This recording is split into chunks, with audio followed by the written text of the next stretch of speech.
Sa loob ng mahigit 27 taon, ang bahay na iyon ang naging mundo ko.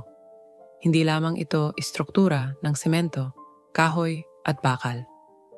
Isa itong monumento ng lahat ng sakripisyo, pawis at pangarap naming mag-asawa. Bawat haligi ay may kasaysayan. Bawat pader ay may mga kwentong itinahi ng panahon. Nang itinayo namin iyon ni Arturo, hindi namin akalain na magiging huling pamana namin sa mundong ito. Isang maliit na tahanan sa San Mateo na sa paglipas ng mga taon ay lumaki kasabay ng paglaki ng aming anak na si Ronald. Sa unang taon, simple lang ang bahay. 2 silid, maliit na kusina at sala na saksi sa unang hakbang ni Ronald sa kanyang unang pagkakahulog mula sa laruang kabayo at sa gabi ng kanyang unang lagnat. Ang maliit na beranda ay kung saan kami madalas magkwentuhan ni Arturo habang iniinom ang kape sa madaling araw bago siya pumasok sa konstruksyon. Ako naman, nagtatrabaho bilang tagapagtala sa isang accounting firm. Hindi marangya ang buhay, pero may dangal. Lahat ng kinikita, ipinupuhunan namin sa bahay at sa kinabukasan ni Ronald. Naalala ko pa noong nagsimulang humiling si Arturo ng dagdag na silid. "Lorna," sabi niya, habang nagkukumpuni ng sirang doorknob. "Darating ang panahon na gusto ng anak natin ng sariling espasyo. Hindi na siya magtatagal na bata." At totoo nga, hindi namin namalayan ang paglipas ng panahon. Si Ronald, na dati nakayakap sa akin sa gabi dahil sa takot sa dilim, ay biglang naging binatilyo, umiiwas sa aming mga tanong at abala sa sariling mundo. Ngunit sa kabila ng paglayo niya habang siya'y lumalaki, ang puso ko'y nanatiling nakayakap. Hindi ba't ganito ang tungkulin ng magulang? Ang magbigay, maghintay, at magmahal kahit walang kapalit. Hanggang sa siya'y nakatapos ng pag-aaral sa kursong Business Administration at sa wakas, nagkaroon ng sariling hanap buhay. Noon, akala ko, ang lahat ng sakripisyo ay magbubunga ng masayang pagtanda. Nang ipakilala niya sa amin si Mylene, ang kanyang kasintahan, natuwa ako. Si Mylene ay maganda, matalino at tila mabait. Noong una, sa mga unang buwan ng kanilang pagsasama, magalang siya, madalas mag-abot ng ulam na siya raw ang nagluto at palaging nagtatanong kung kailangan ko ng tulong sa bahay. "Nanay Lorna," tawag niya sa akin, "huwag kayong mag-alala, aalagaan namin kayo ni Ronald pagtanda niyo." Isang pangakong binitiwan sa harap ng pamilyang naroroon sa salusalo noong engagement dinner nila.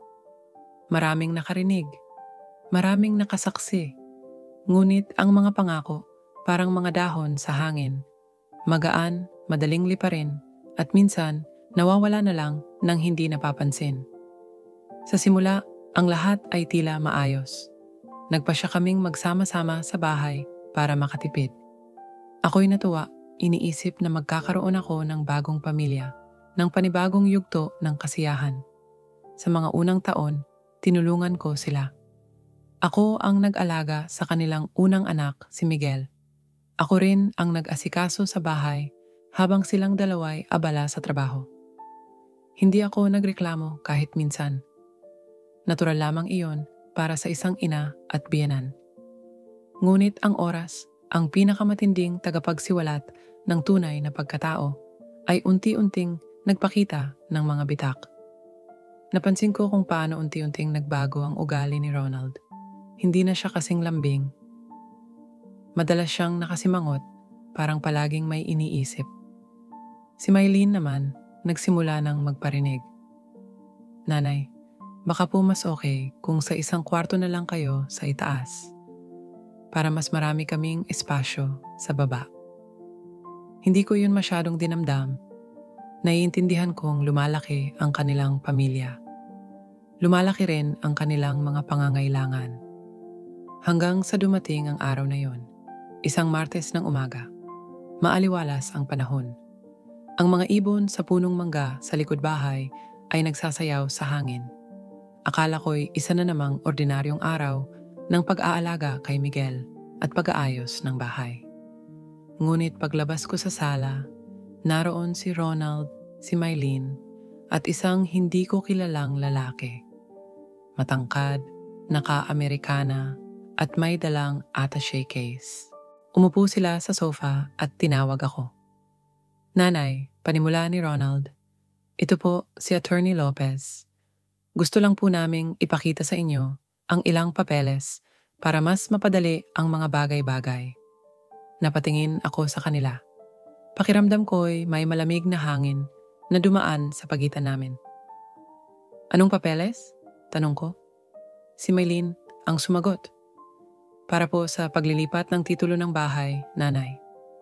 Mas maigi pong nasa pangalan namin para mas madali kung kailangan nating ayusin ang loan. O kung sakali man pong may emergency.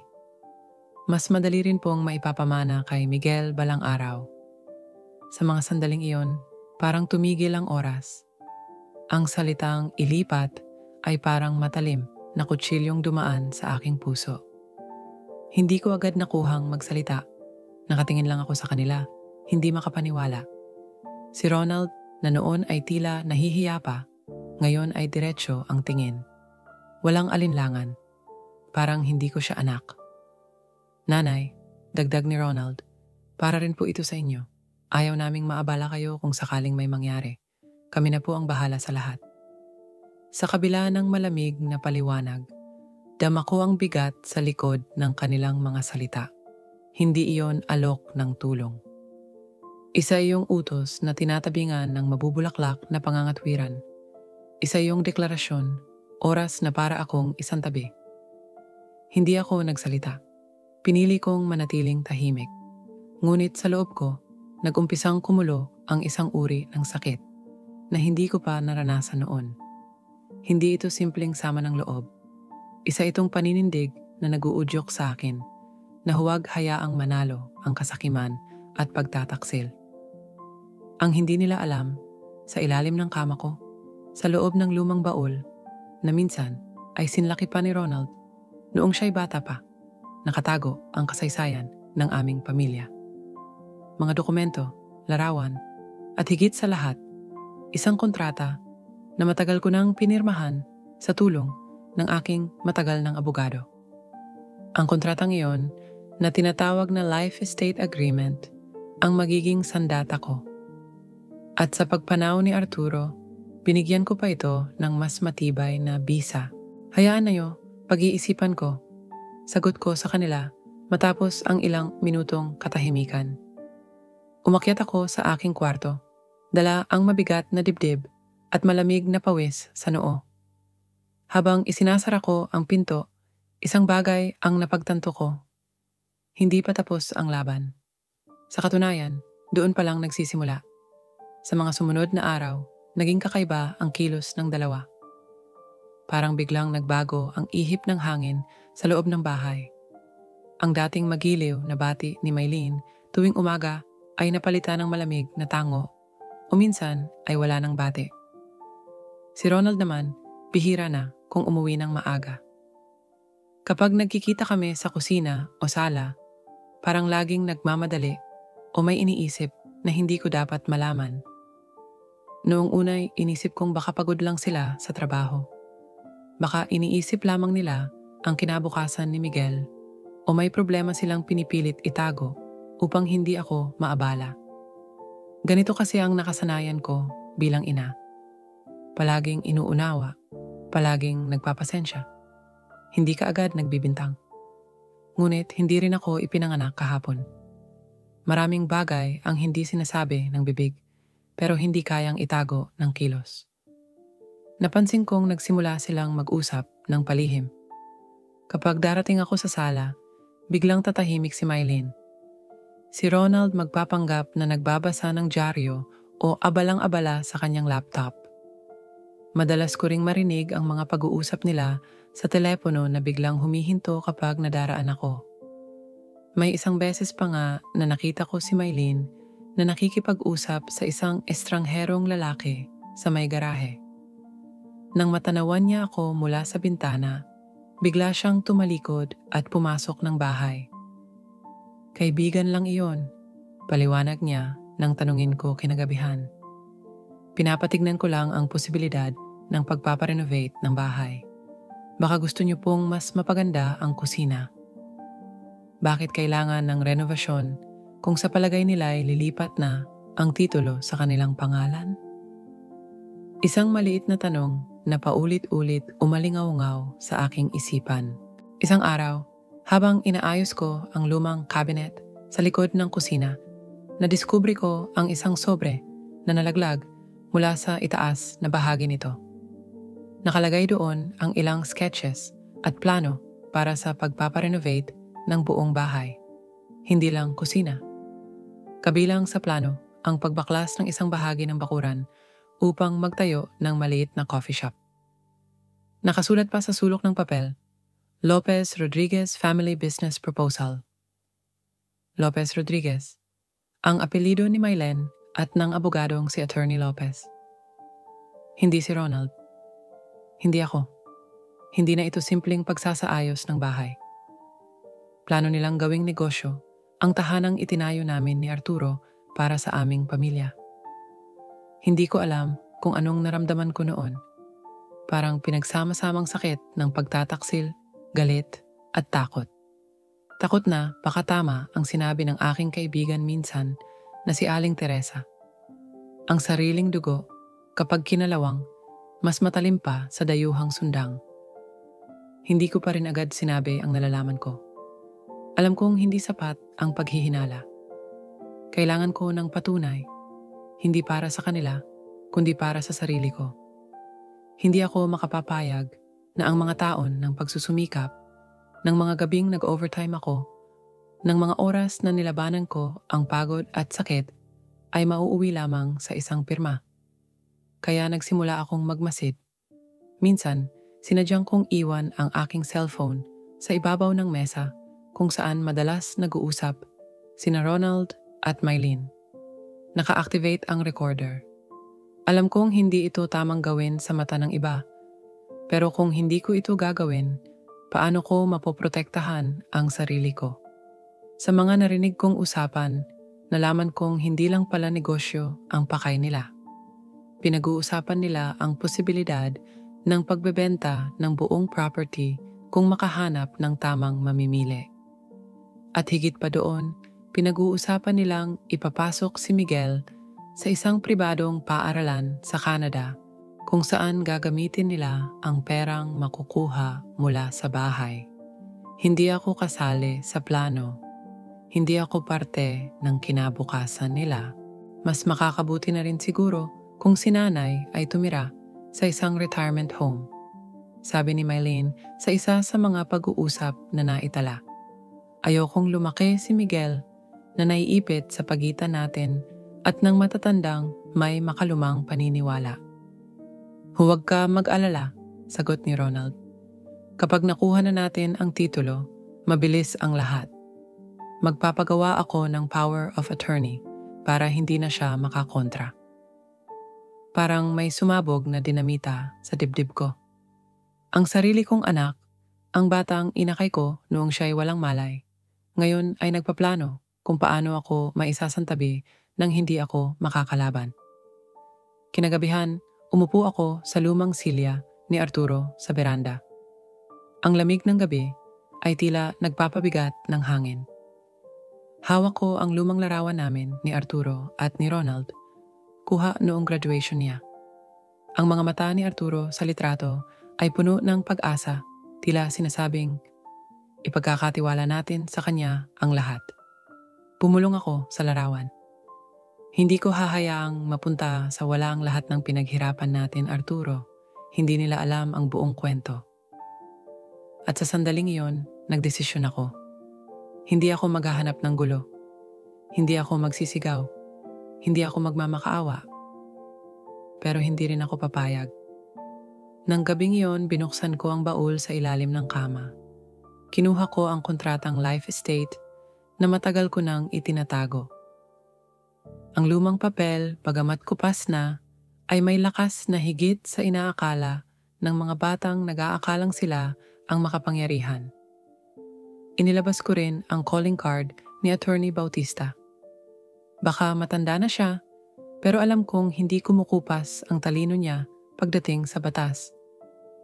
Kinabukasan, bago pa magising sina Ronald at Mylene, nagtungo ako sa opisina ng abogado.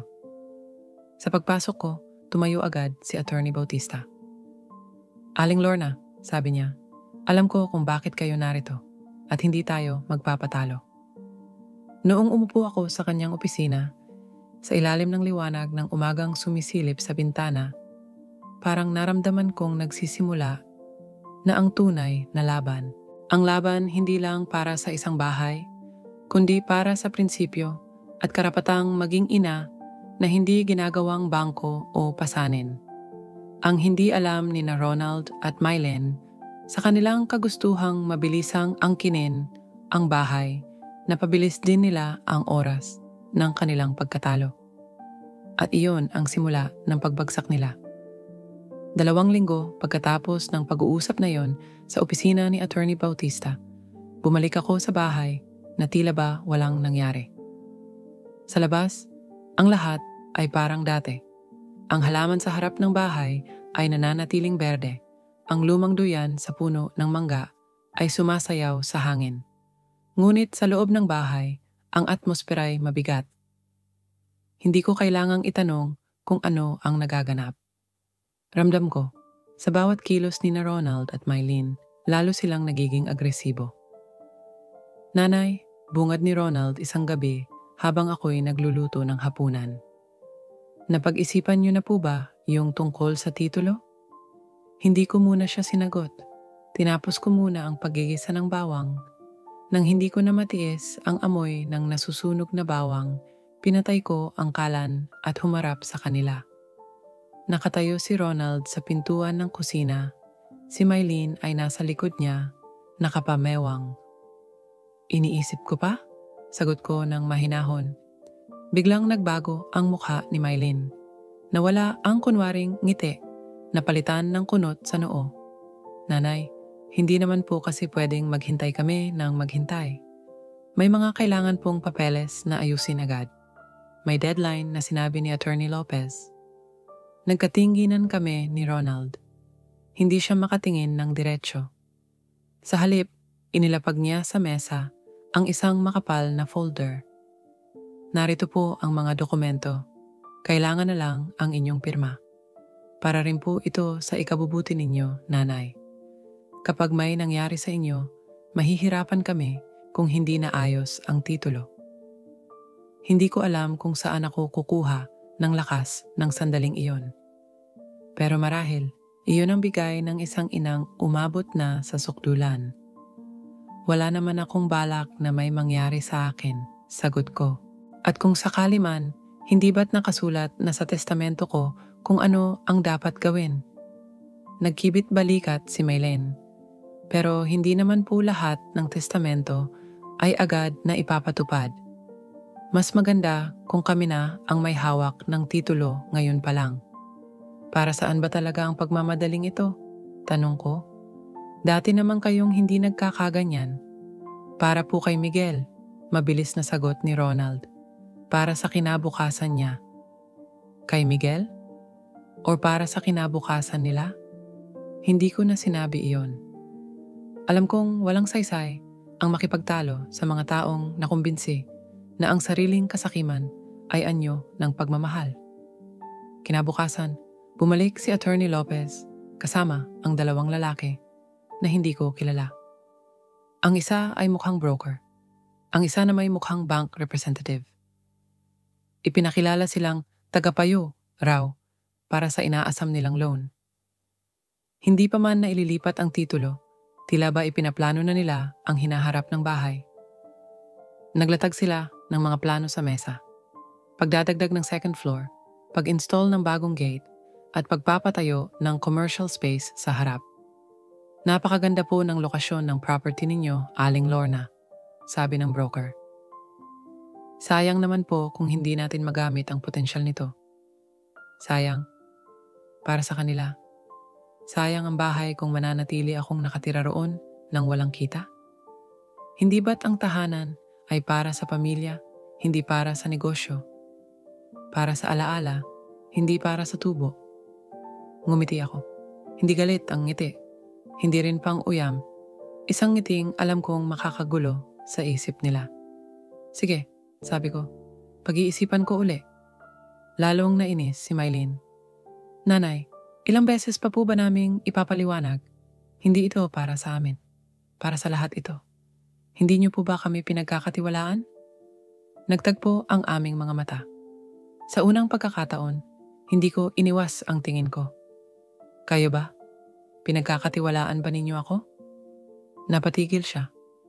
Sa unang pagkakataon din, nakita kong nayanig siya. Alam niyang may alam ako.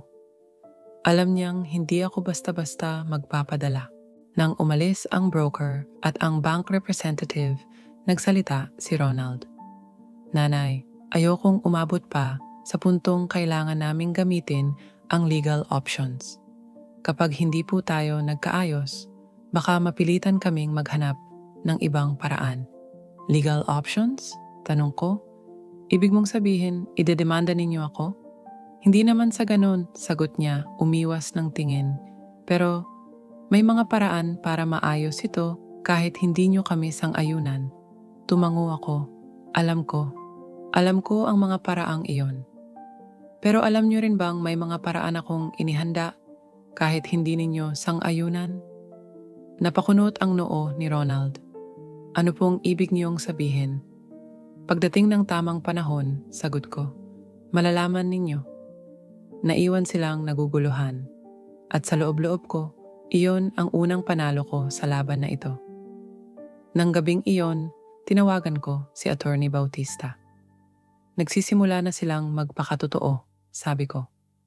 Ano ang susunod nating hakbang? Hintayin natin ang susunod nilang galaw, sagot niya. At pag dumating ang araw na yon, ilalabas natin ang alas natin. Tiningnan ko ang larawan namin ni Arturo na nasa tabi ng aking kama. Handa na ako, Arturo, bulong ko. Hindi na ako magpapagamit. Sa unang pagkakataon, nakatulog ako ng mahimbing. Hindi dahil wala ng problema, kundi dahil alam kong hindi na ako nag-iisa sa laban. May abogado akong kakampi. At higit sa lahat, may prinsipyo akong ipinaglalaban. At iyon ang simula ng pagbagsak nila. Hindi nila alam, sa bawat pagpupumilit nila, lalo lamang silang nilulubog sa sarili nilang patibong. Sa mga susunod na araw, naging mas tahimik ako kaysa dati. Ang katahimikan ay hindi pala tandaan ng pagsuko. Sa halip, ito ay sandata ng mga taong marunong maghintay, marunong magtimpi. Alam kong sa bawat hakbang na ginagawa ni Ronald at Mylene, lalong nadaragdagan ang mga ebidensyang makatutulong sa akin pagdating ng tamang oras. Hindi ko na pinansin ang maliliit na pagbabago sa bahay. Nagsimula silang palitan ang mga kortina, tanggalin ang mga lumang larawan sa sala kung saan nakasabit ang mga retrato ni na Arturo, ako, at si Ronald noong bata pa siya. Isinantabi ang mga alaala na para bang wala iyong halaga. Ang mga antigong upuang minana ko pa sa aking ina ay pinalitan ng mga modernong sofa. Ang lumang lamesa na binili pa namin ni Arturo mula sa isang lumang pabrika sa Quezon ay pinalitan ng salamin na mesa. Parang gusto nilang burahin ang nakaraan. Parang gusto nilang simulan muli ang bahay sa paraang hindi kasama ang kasaysayan ko. Hinayaan ko sila. Nakaupo ako minsan sa duyan sa may bakuran nang lapitan ako ni Miguel. Lola, sabi niya, bakit po wala na yung mga larawan ni Lolo? Napangiti ako pilit. Pinatabi muna nila. Pero nandoon pa rin ang alaala niya, Miguel. Hindi iyon nawawala kahit hindi nakasabit. Tila nag-isip ang bata. Ako po ba, Lola? Kapag lumaki ako at nagkaroon ng sariling bahay, pwede ko pong isabit ang larawan ninyo? Napaluha ako, hindi dahil sa lungkot, kundi sa pag-asa. Kahit ang mga bata, alam ang kahalagahan ng nakaraan. Oo, apo. At sana, kung dumating ang panahon na may gustong kumuha ng bahay mo, Ipaglaban mo rin, gaya ng ginagawa ko ngayon. Hindi na siya nagtanong pa. Umupo siya sa tabi ko, tahimik. Sa kanyang musmos na paraan, naiintindihan niya. Kinagabihan, habang natutulog na ang lahat, bumaba ako sa sala. Sa ilalim ng buwan, sa liwanag na pumapasok sa mga siwang ng kurtina, tiningnan ko ang bagong anyo ng bahay. Maaliwalas, moderno, malinis, pero malamig. Wala ang init na dati kong nararamdaman tuwing umuupo kami ni Arturo at nagkakape. Wala ang kaluluwang bumabalot dito noon. Alam ko na, hindi na ito ang bahay na binuo namin. Ngunit hindi nangangahulugan na bibitawan ko ito. Kinabukasan, dumating si Attorney Lopez, dala ang isang bagong set ng dokumento. Akala niya siguro, handa na akong pumirma. Nakaupo siya sa bagong mesa, nakangiti, pero sa mata niya ay may bahid ng pagkainip. Aling Lorna, panimula niya, naipahanda na po namin ang lahat. Simple na lang ito. Lagda na lang po ninyo ang kulang. Umupo ako sa tapat niya. Kinuha ko ang mga papel, tiningnan isa-isa.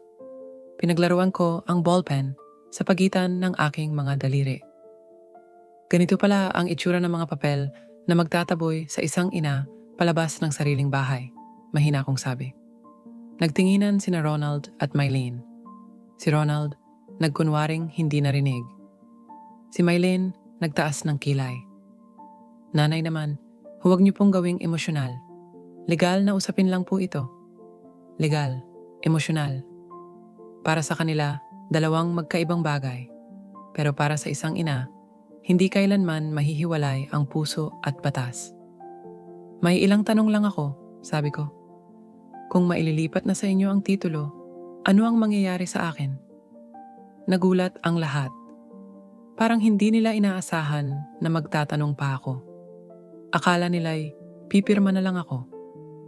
Siyempre po, sagot ni Ronald. Mananatili po kayo rito. Hindi namin kayo palalayasin. Pero mas maganda kung sa isang kwarto na lang po kayo sa itaas. Mas madali pong alagaan kung sakali.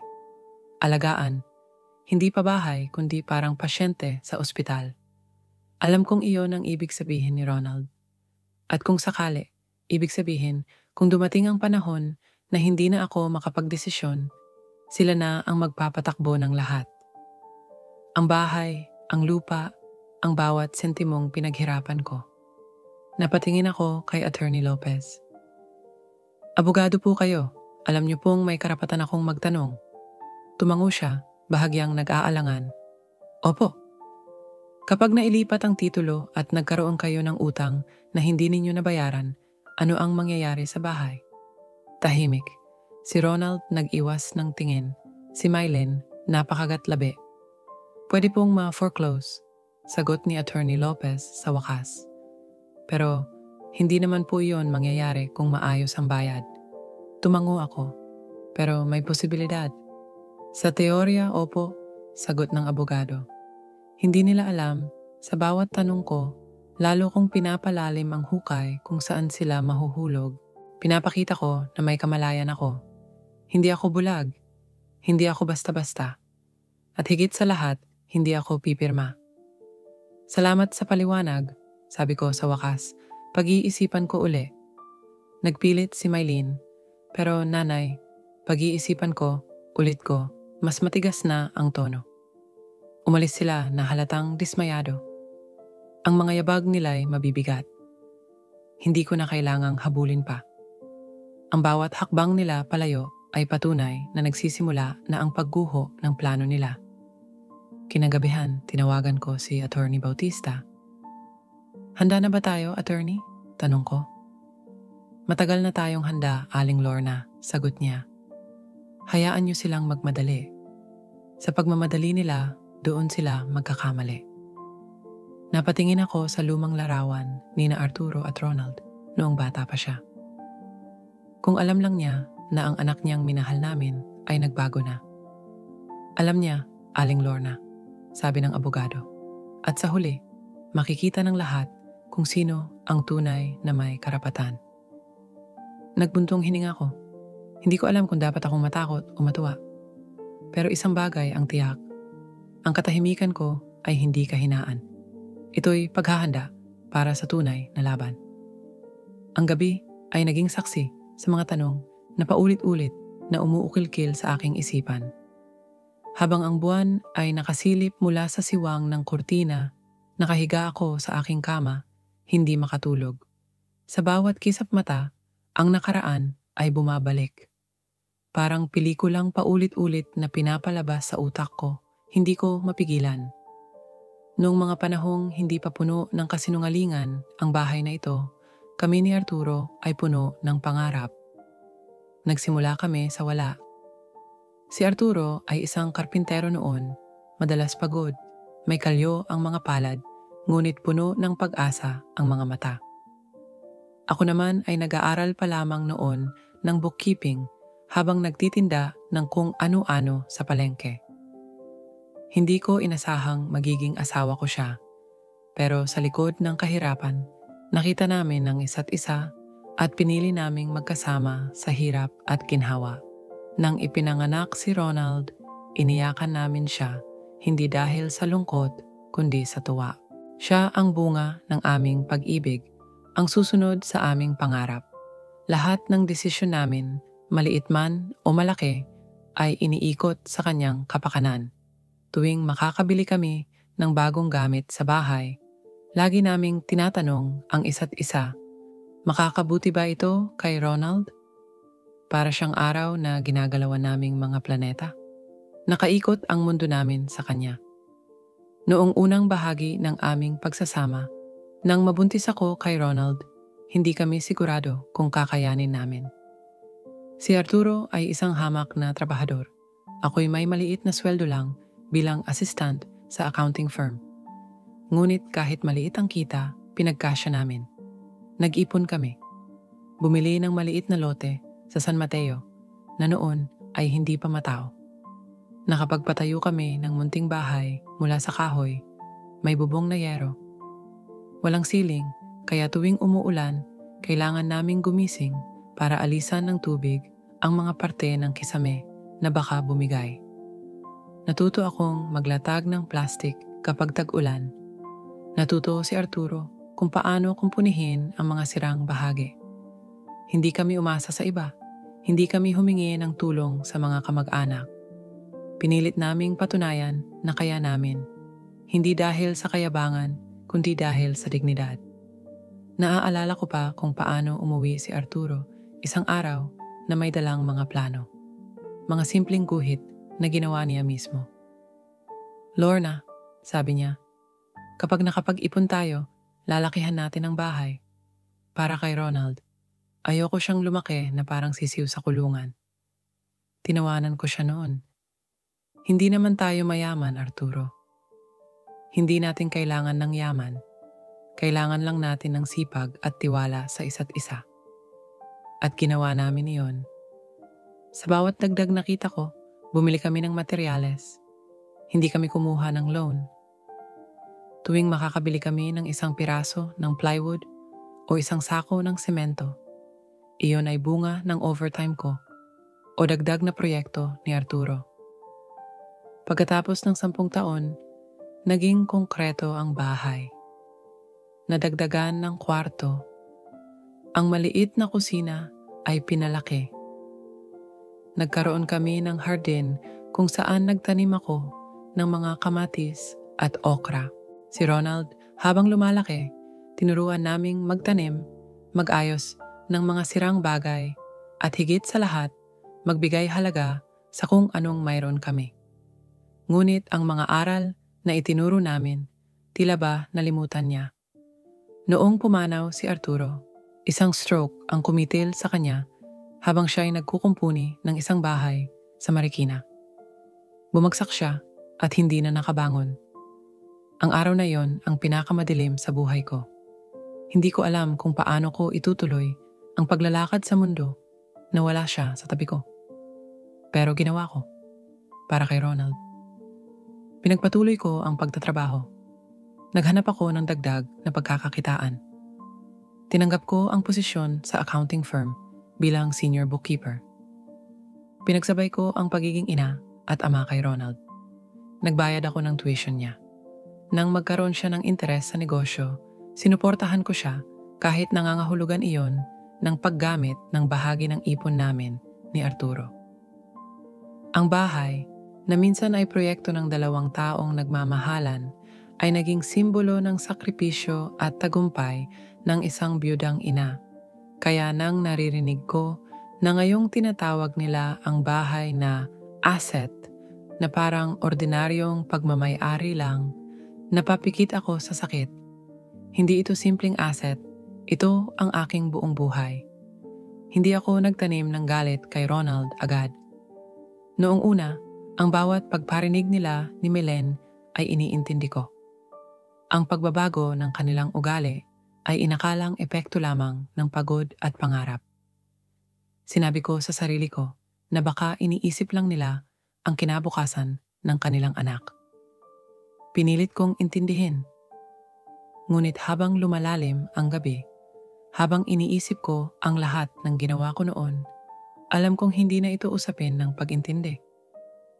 Isa na itong laban para sa aking dangal. Hindi laban ng isang matanda na nangangambang mawalan ng bahay. Isa itong laban ng isang inang ipinaglaban ang bawat bato, bawat kahoy, bawat bahagi ng tahanang iyon.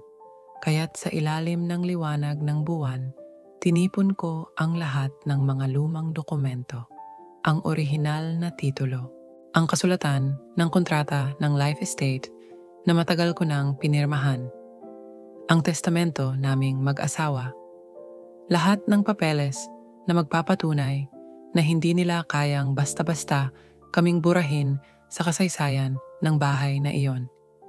Nang makumpleto ko ang mga papel, tinawagan ko si Attorney Bautista.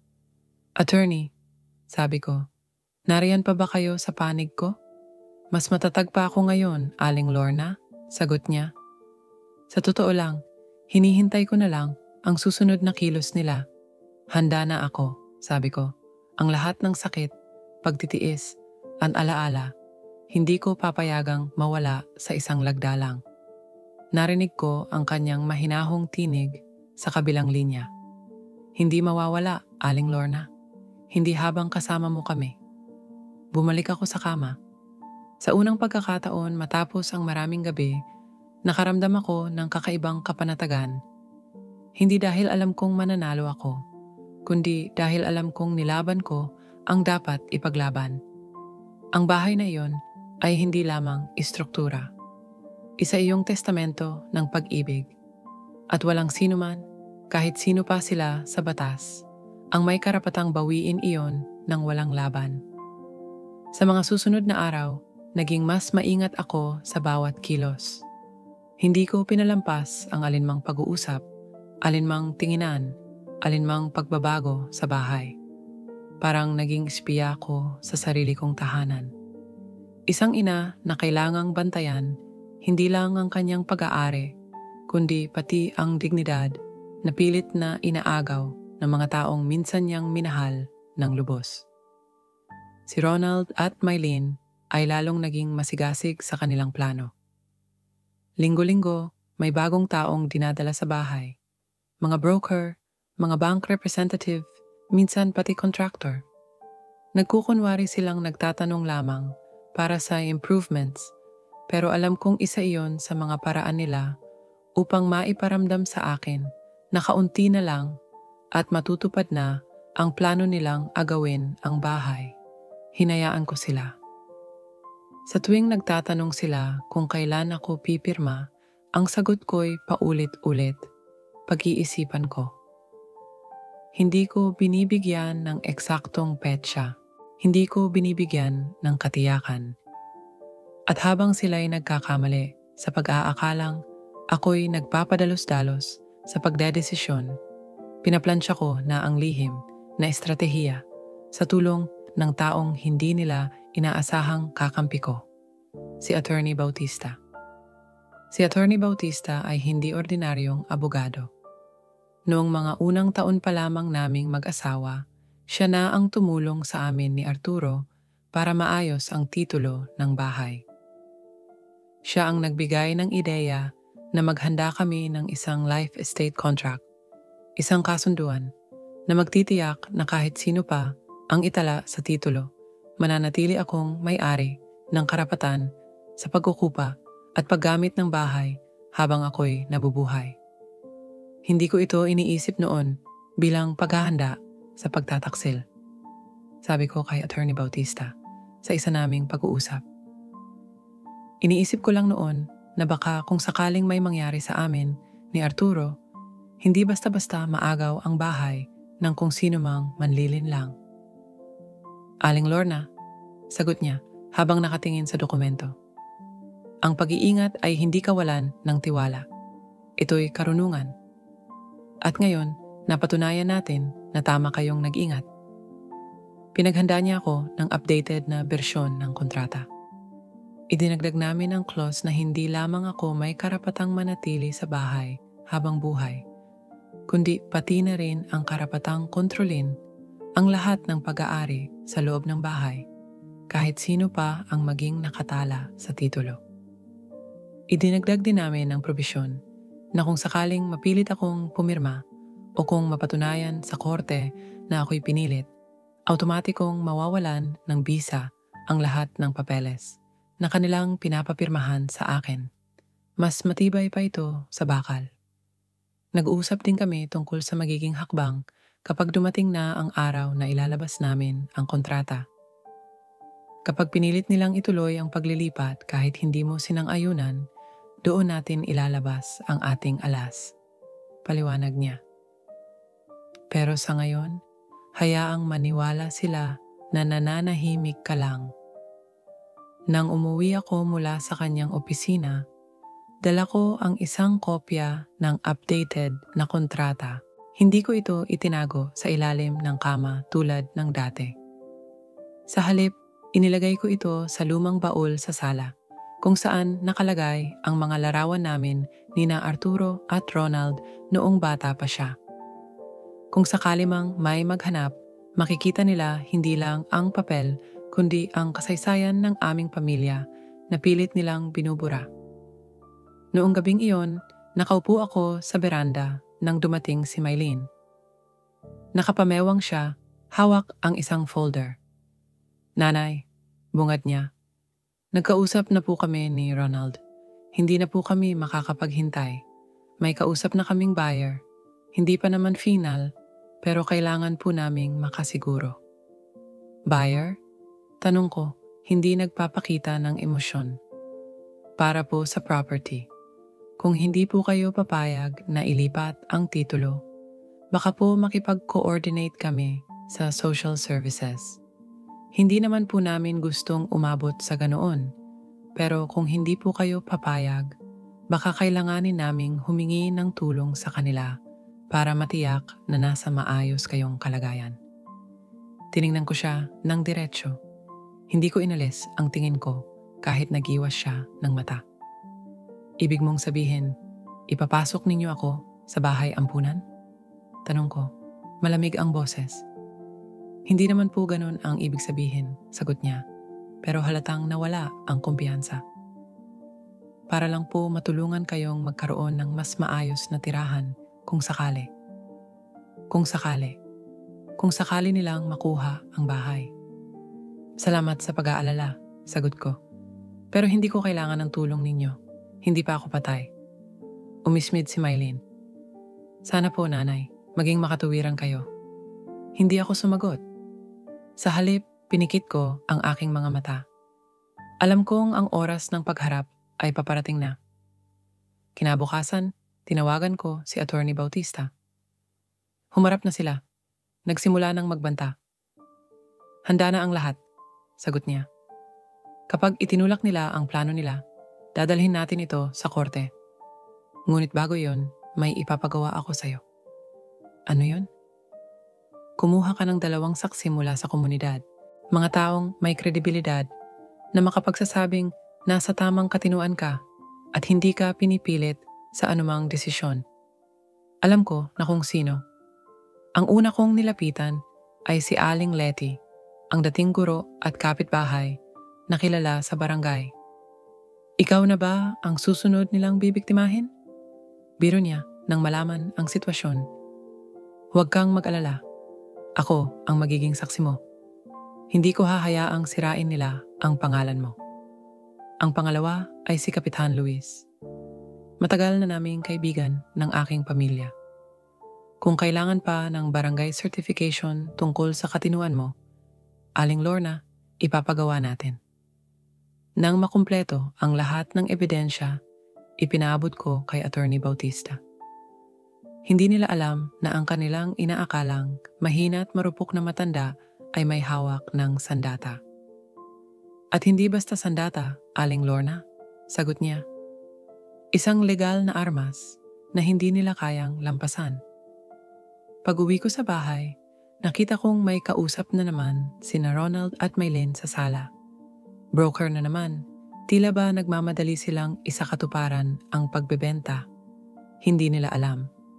Bawat kilos nila, bawat salita, bawat papel na pilit nilang ipinapapirma sa akin, lahat iyon ay bahagi ng ebidensyang magpapatunay sa korte kung paano nila pinilit ang isang ina at biyenang may sariling isip at sariling karapatan.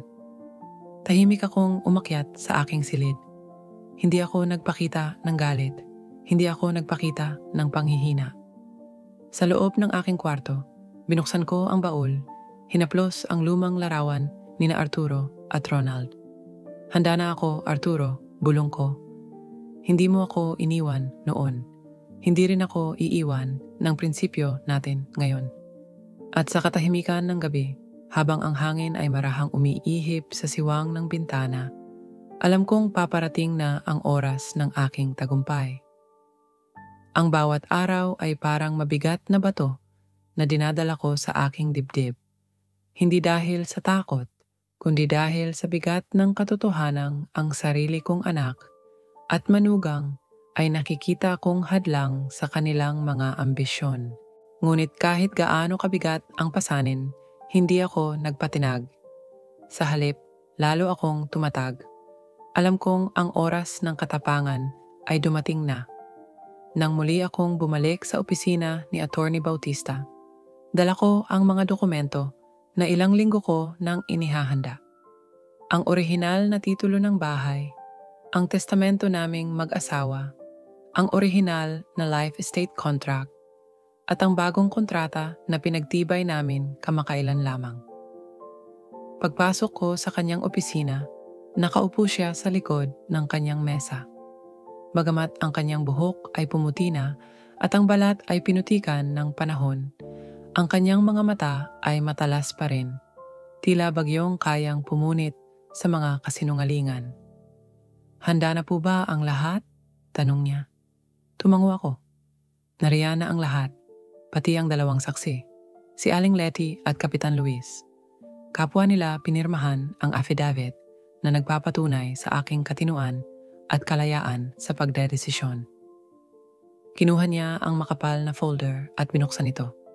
Isa-isa niyang sinuri ang mga papeles. Magaling, aniya. Ang kasunduang ito ay hindi matitinag. Nakasaad dito na ikaw, Aling Lorna, bilang life tenant, ay may buong karapatan na manatili sa bahay habang nabubuhay. Walang sinuman, pamilya, kamag-anak o ikatlong partido ang maaaring magpalayas sa iyo o gamitin ang bahay ng wala mong pahintulot. Huminga ako ng malalim. Kahit pa ilang beses ko nang narinig ang paliwanag na iyon, bawat ulit ay parang unang pagkakataon. Mahalaga sa akin ang bawat salita. Bawat titik ng kontrata ay parang mga haliging bumubuo sa panibagong pader ng aking dignidad. At kung sakaling mapilitan kang pumirma sa ibang kasunduan dahil sa presyur o pananakot, dagdag niya, ang mga iyon ay automatikong mawawalan ng bisa. Nakasaad din na kung sakaling ipilit nilang ibenta ang bahay nang wala mong pahintulot, ang pagmamay-ari ay automatikong lilipat sa foundation na iyong itinatag, ang Arturo at Lorna Memorial Foundation for Elderly Care. Napangiti ako. Hindi iyon plano ko noong una. Ngunit nang iminungkahi ni Attorney Bautista, Napagtanto kong tama siya. Kung hindi ko mapapanatili ang bahay para sa aking sarili at para sa alaala namin ni Arturo, mas mabuti nang mapunta ito sa mas makabuluhang layunin. Kung hindi nila ako iginagalang bilang ina, sabi ko, baka mapilitang igalang nila ako bilang tagapagtanggol ng mga ina at matatanda. At dapat lang, tugon ng abogado, ipinaglaban mong itayo ang bahay na ito. Ipinaglaban mong mapalaki si Ronald. Panahon na para ipaglaban mo rin ang sarili mo. Tumango ako. Ano ang susunod nating hakbang? Hintayin natin ang susunod na kilos nila. Hindi tayo magmamadali. Ngunit kapag may isinampang legal na aksyon sila o kapag pinilit ka nilang pumirma uli, doon natin ilalabas ang buong lakas ng kontratang ito. At kung magtangkang irehistro ang anumang bagong kasunduan sa Registry of Deeds, may nakapila na akong legal notice na agad na ipapasa para harangin iyon. Naglakad ako pauwi, nadala ang folder. Ang bawat hakbang ko sa bangketa ay tila paglalakad hindi ng isang matandang babae, kundi ng isang mandirigma.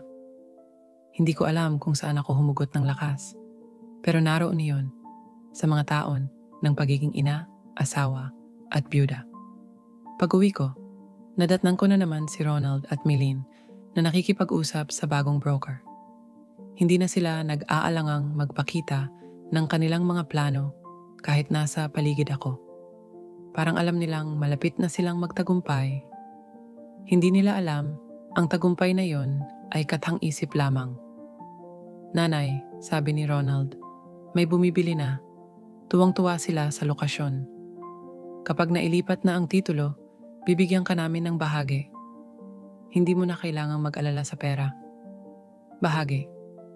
Parang binibigyan lang nila ako ng tira-tira mula sa sarili kong pag-aari. Hindi ako nagsalita. Umakyat ako sa aking silid, inilagay ang folder sa baul at humarap sa salamin. Ang nakita ko ay hindi ang matandang babae na madalas na iniaalis sa usapan. Nakita ko ang babae na bumuo ng tahanan mula sa kahirapan. Babaeng lumaban hindi para sa kayamanan, kundi para sa prinsipyo. Kinabukasan, muling dumating si Attorney Lopez. Hindi siya nagaksaya ng panahon. Aling Lorna, sabi niya, kung hindi pa po kayo pipirma, baka kailanganin na naming ipasok ang usapin sa korte. Baka hindi niyo po alam, kapag umabot sa legal proceedings, mas magiging magastos at mahirap para sa lahat. Hindi po ba kayo nag-aalala sa magiging gastos nila Ronald at Mylene? Tanong ko. Nagkibit balikat siya. May paraan po sila. May paraan din ako. At mas matibay iyon kaysa sa alinmang paraan na alam nila. Salamat sa pag-aalala, sagot ko. Ngunit hindi ko kailangang pumirma. Napansin kong bahagyang napakunot ang noo ni Attorney Lopez. Hindi niya iyon inaasahan. Inakala niyang matatakot ako sa salitang korte. Hindi niya alam na sa bawat hakbang nila, nakahanda ako. Mas handa kaysa sa inaasahan nilang maaaring ipaglaban ng isang matandang gaya ko. Pag alis niya, tinawagan ko si Attorney Bautista.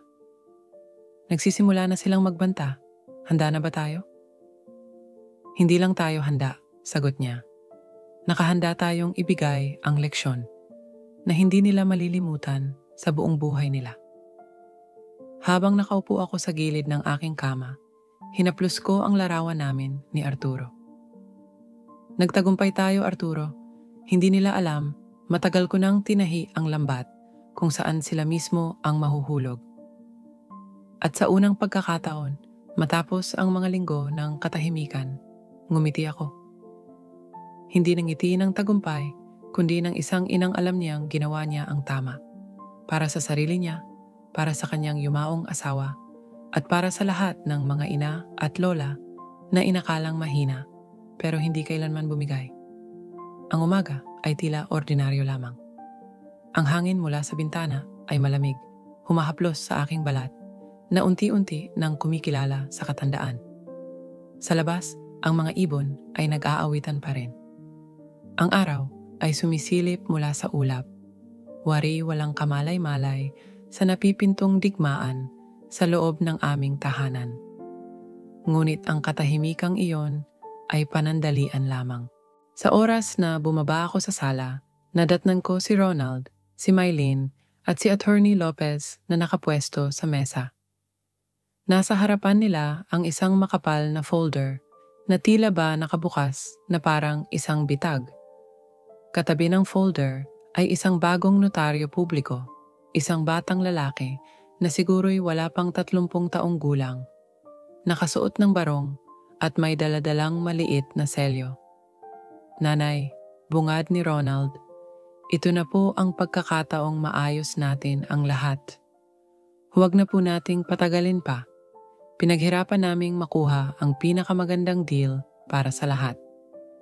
Napatingin ako sa papel na nasa mesa. Sa ibabaw nito, nakalagay ang pamagat, Deed of Absolute Sale. Hindi lang ito simpleng paglipat ng titulo. Isang ganap na bentahan ito ng buong property. Mylene, na noon pa'y nakapamewang, nagsalita. Kapag napirmahan niyo na po ito, may pondong papasok agad sa bangko. May bahagi po kayo, nanay. Hindi po kayo mawawalan. At ang bahay? Tanong ko, tahimik. Mapupunta po sa bagong may-ari, sagot ni Ronald. Plano nilang gawing commercial space. Hindi naman po natin magagamit ang buong property sa edad ninyo. Hindi ako sumagot agad. Pinagmasdan ko ang mga mata ni Ronald. Sa kabila ng kunwaring pag-aalala, nakita ko ang pagod na. Hindi pagod sa paghihintay. Pagod sa kasinungalingan. Marahil hindi niya inakala na aabot sa ganito katagal ang kanyang paghihintay sa aking pagsuko. Inilagay ni Attorney Lopez ang ballpen sa ibabaw ng dokumento. Aling Lorna, kung pipirma po kayo ngayon, mabilis nating mareresolba ang lahat. Hindi na po natin kailangang dalhin ito sa korte. Mabilis. Madali. Wala nang gulo. Yun ang pangarap nilang lahat. Ngunit ang bawat pabiling ng ballpen na yon sa ibabaw ng papel ay parang kutsilyong pilit na itinutulak sa puso ko. Hindi ko kailangang ipaliwanag sa kanila kung bakit hindi ako pumipirma. Hindi ko kailangang idepensa ang sarili ko. Ako ang may-ari. Ako ang bumuo ng bahay na ito. Hindi ako obligadong ibigay ang pribilehiyong iyon sa mga taong nakalimot kung sino ang nagbigay sa kanila ng pundasyon para marating ang kanilang kinalalagyan ngayon. Ngunit hindi ko pa panahon para ihayag ang lahat. Kailangan ko silang hayaang lumakad patungo sa sarili nilang pagkakamali. Kailangan ko munang basahin ang dokumento, sabi ko. Nagkatinginan sina Mylene at Ronald. Nanay naman, mariing sambit ni Mylene. Napakatagal na po nating pinag-uusapan ito. Basahin ko muna. Ulit ko, mas matigas na ang boses. Inilapit ni Ronald ang papel. Opo, nanay, basahin niyo po. Sinimulan kong basahin ang bawat linya. Hindi ko minadali. Pinatagalan ko, hindi dahil hindi ko naiintindihan, kundi dahil gusto kong maramdaman nilang hindi ako magpapadala sa kanilang pagmamadali. Habang binabasa ko ang dokumento, pinakiramdaman ko rin ang pag-aalala sa kanilang mga mukha. At nakita ko yon, ang kunot sa noo ni Ronald, ang pagkagatlabi ni Mylene, ang panakanakang pagtingin ni Attorney Lopez sa orasan. Gustong-gusto na nilang matapos ang lahat. Gusto na nilang magdiwang. Sa bandang dulo ng dokumento, nabasa ko ang clause na nagsasaad na ako bilang nagbebenta ay pumapayag na lisanin ang property sa loob ng 30 araw matapos ang bentahan. Wala akong karapatang tumira, gamitin o pumasok sa bahay simula sa itinakdang petsa. Parang may malamig na kamay na humawak sa aking puso. Hindi ko kailanman naisip na darating ang araw na ang sariling anak ko ang magpapatalsik sa akin sa tahanang itinayo ko para sa kanya. Ngunit hindi pa ito ang araw ng luha. Hindi pa ito ang araw ng pagluha o pagsuko. Inilapag ko ang papel. Pasensya na, sabi ko. Hindi ako pipirma ngayon. Napapitlag si Mylene. Bakit po? Tulad ng sinabi ko noon pa, sagot ko. Pag-iisipan ko pa. Nakita ko ang pagkaputla sa mukha ni Ronald. Ang paglalim ng puntong hininga ni Attorney Lopez at ang pag-aalab ng galit sa mga mata ni Mylene. Nanay, hindi po kayo makakahanap ng mas magandang pagkakataon. Kapag hindi nyo ito pinirmahan ngayon, baka hindi na po mauulit ang ganitong alok. Baka hindi na nga, tugon ko. At baka mas mabuti iyon. Tumayo ako at tumalikod. Narinig kong bumagsak ang ballpen sa mesa. Narinig ko ang mahihinang pag-uusap nilang tatlo na puno ng pagkabigo at pagkabahala. Pag-akyat ko sa aking silid, dumiretso ako sa baul at inilabas ang kontratang pinagtibay ni Attorney Bautista. Hinaplos ko ang bawat linya. Hindi ko pa ito inilalabas, ngunit ang oras ay papalapit na. Sa gabing iyon, muling tinawagan ko si Attorney Bautista. Pinilit na nila ako kanina. Halos puwersahin na nila akong pumirma. Magaling, sagot niya. Ibig sabihin, may ebidensya na tayo ng undue influence. Sa ilalim ng batas, kapag ang isang nakatatanda ay pinilit o pinuwersa na pumirma sa kontrata nang hindi malaya ang loob, automatikong mawawalan ng bisa ang kasunduan. Anong susunod? Maghanda ka. Sa susunod nilang pagtatangka, tayo naman ang gagalaw. Napatingin ako sa larawan namin ni Arturo. Handa na ako. At sa unang pagkakataon, hindi ako natakot sa paparating na unos. Dahil alam kong dala ko ang sandatang hindi nila kayang tapatan, ang katotohanan. Pagkaraan ng pagtatangkang iyon, hindi na nagbalik sa dati ang takbo ng mga araw sa bahay. Sa tuwing nagigising ako sa umaga, ramdam ko ang malamig na pagtrato ni Ronald at Mylene. Hindi na ako inaalok ng almusal. Wala nang kumustahan. Sa halip, parang isa na lamang akong anino sa sariling tahanan. Isang nilalang na naroroon pero hindi nakikita. Kapag naroon sila sa sala, titigil ang usapan kapag daraan ako. Kapag nasa kusina ako, si Mylene ay lalabas ng tahimik. Dala ang kanyang tasa ng kape na parang ayaw mapadikit sa akin. Noong una, sinubukan kong lawakan pa ang pag-unawa. Iniisip ko na baka dala ng stress ang pag-uugali nilang iyon. Baka inaasahan nilang madali akong bibigay. Baka iniisip nilang kung mararamdaman kong hindi ako kabilang, mas mapapadali ang kanilang hangarin na mapapirma ako. Pero mali sila. Hindi nila alam sa bawat araw ng katahimikan, sa bawat tingin ng pangungutya, lalo lamang akong tumitibay. Ngunit kahit ganoon, hindi ko maikakaila ang bigat ng pag-iisa. Sa gabi, kapag ang buong bahay ay tahimik na at si Miguel ay natutulog na, nauupo ako sa lumang upuan ni Arturo sa beranda. Doon ako nagmamasid sa buwan at nakikinig sa mga kuliglig sa hardin. Sa mga sandaling iyon, bumabalik ang lahat ng alaala. Ang una naming gabi sa bahay, noong bagong lipat pa lamang kami. Ang unang hakbang ni Ronald. Ang unang pagtawa naming mag-asawa habang nagluluto ng adobo na nasunog sa kawali. Ngunit ngayon, ang mga alaalang iyon ay parang usok na pilit pinapalis ng malamig na hangin. Isang gabi, habang nakaupo ako't yakap ang lumang kumot na pinamana pa ni Inang, dumaan si Ronald. Nakita niya akong nag-iisa. Hindi siya nagsalita. Huminto siya sandali, nag-aalangan kung lalapitan ako. Ngunit sa halip na makipag-usap, tinalikuran niya ako at naglakad papalayo. Sa bawat yabag niya, parang lalo akong nililibing sa paglimot. Tumingala ako sa langit. Arturo, mahina akong bulong. Kung naririnig mo ako, bigyan mo ako ng lakas. Hindi ko akalaing ganito kalalim ang pagkalimot ng ating anak. Pero hindi pa huli ang lahat. Hindi pa. Kinabukasan, dumating si Mylene sa aking silid. Hindi siya kumatok. Basta na lang pumasok. Nanay, bungad niya. Napag-usapan na po namin ni Ronald.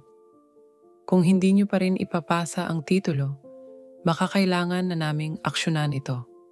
Ayaw naming makarating pa sa barangay o korte, pero kung yan ang kailangan, gagawin namin. Tiningnan ko siya. Walang emosyon ang mukha niya. Parang nakatingin sa isang estranghero, isang walang silbing matanda. Ako ba'y isa ng pabigat sa inyo? Tanong ko. Nanay naman, sagot niya, pero ang boses ay malamig. Praktikal lang po kami, hindi po ito emosyonal. Practical, ulit ko. Iyon pala ang tawag ngayon sa pagtaboy sa sariling ina. Hindi siya sumagot. Tumalikod siya at lumabas ng kwarto. Narinig kong nagmumurang pabulong habang papalayo. Sa gabing iyon, hindi ako makatulog.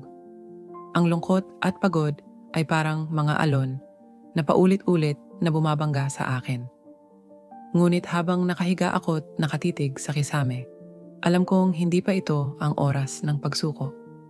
Maya-maya, nagising ako dahil sa mahihinang yabag sa labas ng kwarto. Bumangon ako at bahagyang binuksan ang pinto. Nakita ko si Ronald at Mylene sa sala. Kausap si Attorney Lopez. Hindi nila alam na naroroon ako, nakasilip. Kung hindi pa rin siya pumirma bago matapos ang buwan, bulong ni Ronald, ipasok na natin sa social services. May kausap na akong ahente. Gagamitin nating dahilan ang mental incapacity. Sigurado ka bang papasa iyon? Tanong ni Mylene. Madali lang yan, sagot ni Attorney Lopez. Basta may affidavit mula sa doktor, may kilala akong pwedeng magsulat. Napatigil ang hininga ko. Iyon na ang plano nila. Kung hindi ako mapipilit ang pumirma, gagawin nila akong baliw sa mata ng batas. Tatanggalan nila ako ng karapatan. Gagawin akong walang boses sa sariling buhay. Pumikit ako. Ang sakit ay parang mainit na bakal sa dibdib. Ngunit sa ilalim ng sakit na yon, may apoy na nagsisimulang magliyab. Hindi nila alam, may nakahanda na akong sagot sa bawat galaw nila. Kinabukasan, maaga akong bumaba at tinawagan si Attorney Bautista. Attorney, sabi ko, handa na ako. Gumalaw na sila. Huwag kang mag-alala, Aling Lorna, sagot niya. Nauna na tayong kumilos.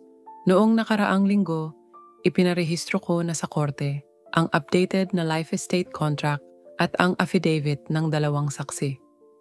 Kung sino man ang magpapakita ng bagong dokumento o affidavit na nagsasabing ikaw ay mentally incapacitated, haharangin natin iyon. At kung pilitin kanilang alisin sa bahay, may nakahanda na tayong restraining order. Hindi ko napigilan ang pagbagsak ng luha sa mata ko. Hindi dahil sa takot, kundi sa ginhawang dala ng katiyakan na hindi na ako nag-iisa. Ang pangungulila at pag-iisa sa mga nagdaang gabi ay may kapalit. Isang matibay na pader ng hustisya na hindi nila basta-basta mababasag.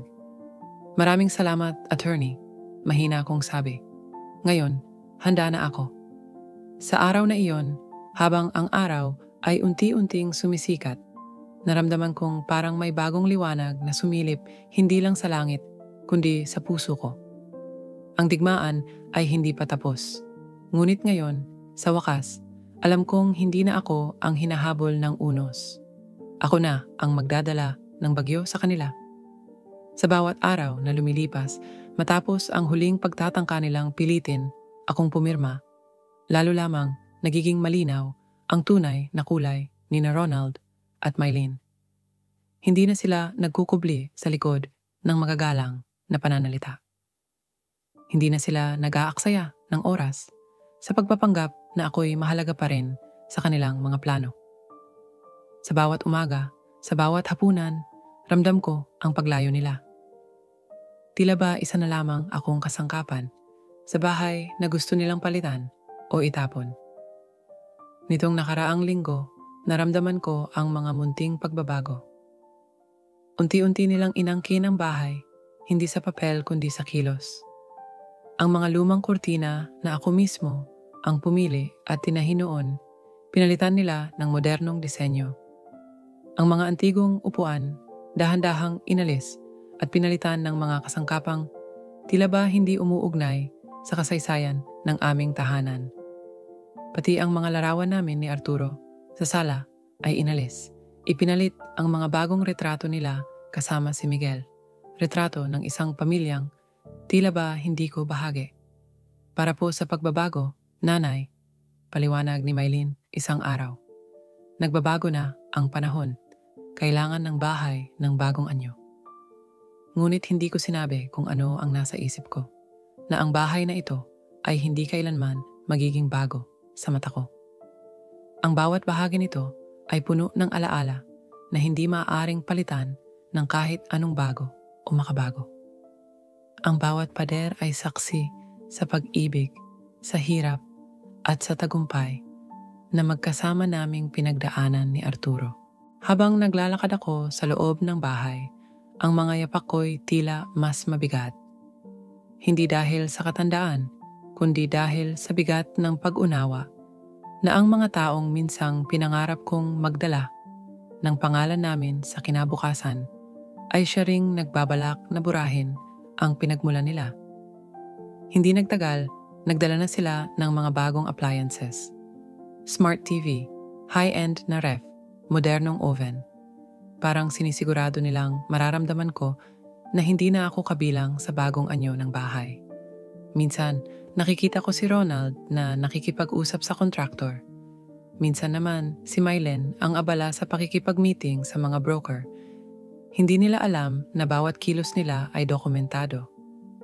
Dahil sa tulong ni Attorney Bautista, naglagay kami ng CCTV na hindi nila alam ang posisyon upang may ebidensyang magpapatunay sa pag-aangkin nilang hindi pa nila karapat-dapat hawakan. Isang araw, habang nagwawalis ako ng hardin, nilapitan ako ni Mylen. "Nanay," panimula niya, "kung hindi niyo pa rin kami pagbibigyan, baka kailangan naming umpisahan na ang proseso sa korte. Ayokong marinig pa ng ibang tao na hindi kami marunong mag-alaga sa inyo. Kailangan naming ipakita sa social services na kami ang nag-aasikaso at kayo'y tinutulungan naming magkaroon ng maayos na tirahan." Hindi ko siya tinignan. Patuloy lang ako sa pagwawalis. "Alam mo, Mylen," mahina kong sabi, "minsan ang tunog ng walis ay parang musika. Kasi sa bawat pagwawalis, nililinis mo hindi lang ang lupa, kundi ang mga hindi kailangang manatili sa paligid." Napangiti siya. Hindi niya naintindihan ang ibig kong sabihin. "Sa lalong madaling panahon," dagdag niya, "magiging malinis na ang lahat." Hindi ko sinabi na oo nga, malilinis ang lahat. Ngunit hindi sa paraang iniisip niya. Sa huling bahagi ng linggong iyon, dumating ang sulat mula sa kanilang abogado. Formal demand letter. Nilalaman nito ang ultimatum. Kung hindi ko pipirmahan ang deed of sale sa loob ng 10 araw, maghahain sila ng petisyon sa korte upang ipawalang bisa ang life estate contract sa kadahilanang ako raw ay mentally incapacitated. Ang mismong taktika na pinaplano nilang gamitin noon pa. Minsan, noong bata pa si Ronald, may ginawa siyang kalokohan. Nagtago siya ng basag na paso sa likod ng bahay. Sinabihan ko siya noon, "Anak, ang tinatago, lumalaki. Kapag hindi mo nilinis agad ang kalat, lalaki iyon at babagsik sa'yo." Sa araw na iyon, naisip ko kung gaano katotoo ang sinabi kong iyon. Ang pagtataksil, kapag pinayagan mong lumago, hindi lang ito basta kasalanan. Nagiging lason ito na unti-unting sumisira, hindi lang sa relasyon, kundi sa pagkatao mismo. Kaagad kong dinala ang sulat kay Attorney Bautista. Tamang-tama ang oras nila, sabi niya matapos basahin ang dokumento. Sa tingin nila, wala kang gagawin. Akala nila, dahil matanda ka, matatakot ka sa banta nila. Pero hindi nila alam, sila ang may malaking pagkakamali. Ipinaliwanag niya na ang formal demand letter ay hindi lang banta. Ito ay patunay na sila mismo ang gumagawa ng undue influence at coercion laban sa akin. Ang banta na ipetisyon ang aking mental capacity ay isang malinaw na paglabag sa karapatan ko bilang isang senior citizen. At higit sa lahat, ang mga ebidensyang naipon namin mula sa mga nakaraang linggo, ang mga pag-uusap, ang CCTV footage, ang testimonya ng mga kapitbahay, at ang mga dokumento ng barangay ay sapat para hindi lang ipawalang bisa ang anumang hakbang nila, kundi maghain din ng kasong kriminal kung gugustuhin ko. Nasa iyo ang desisyon, sabi ni Attorney Bautista. Gusto mo ba silang kasuhan? Napaisip ako, hindi dahil sa duda, kundi sa bigat ng magiging kahihinatnan. Kung itutuloy ko ang kaso, hindi ko lang ipagtatanggol ang bahay. Kakalas din ako sa huling hibla ng pagiging ina kay Ronald. Ngunit habang binabalikan ko ang lahat, ang mga taon ng pagsasakripisyo, ang pag-aalaga sa kanila, ang mga gabi ng pag-iisa habang sila'y nagbabalak sa likod ko, alam kong hindi ito usapin ng paghihigante. Usapin ito ng prinsipyo. Tutuloy natin, sagot ko. Kung hindi ako lalaban, sino pa? Tumango si Attorney Bautista. Simula ngayon, lahat ng pag-uusap ninyo ay kailangang may kasamang saksi. Wala nang formal o informal na pakikipag-usap na walang nakakaalam. Pag-uwi ko, nakita kong tinanggal na nila ang aking rocking chair sa beranda. Ang upuan kung saan madalas akong nauupo tuwing umaga at gabi, wala na roon. Nang tanungin ko kung nasaan, sinabi ni Mylene, tinapon na namin, nanay. Bulok na yon, wala nang silbi. Hindi ko ipinakitang nasaktan ako, ngunit ang pagkawala ng upuang iyon ay parang simbolo ng gusto nilang gawin sa akin. Burahin ang aking presensya.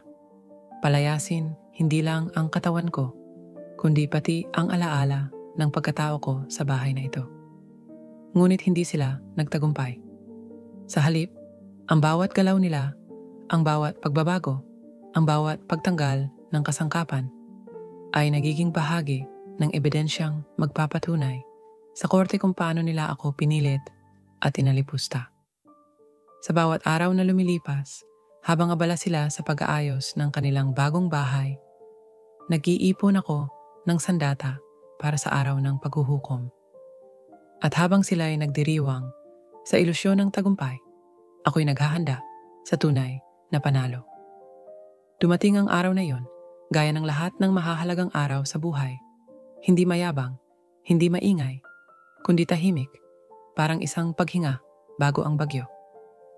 Isang Martes ng umaga, may kalamigan ng simoy ng hangin.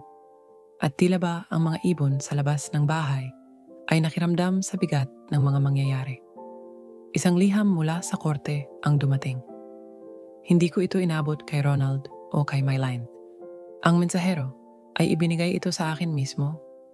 Ipinilit na sa pangalan ko, nakapangalan ng liham, kaya ako lang ang maaaring tumanggap. Binasa ko ito sa harap nila. Sa tono ng liham, malinaw na umaasa silang magtagumpay. Ang petisyon ukol sa pag-aalis ng kakayahang magdesisyon ni Ginang Lorna Rodriguez ay itatakda sa pagdinig sa susunod na linggo. Ang pusong nagluwal at nagtaguyod sa kanila ay siya ngayong pinagdududahan kung may kapasidad pa bang mag-isip. Sa harap ko, si Ronald ay nagkunwang nag-aalala. Nanay, ani Ronald, para rin ito sa inyo.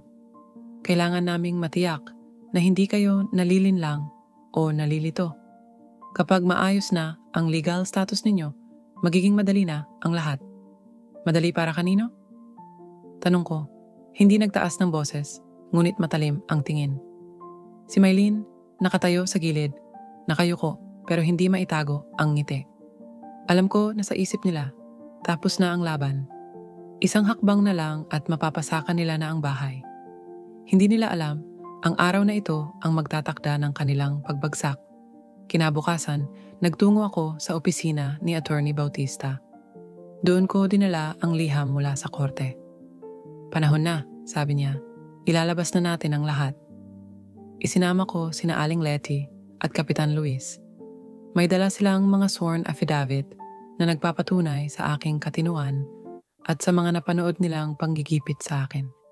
Ang CCTV footage mula sa mga nakaraang linggo kung saan paulit-ulit akong pinipilit ni Ronald at Mylene na pumirma kung paano nila ako tinanggalan ng mga gamit at kung paano nila ipinakita sa ibang tao na parang wala na akong silbi.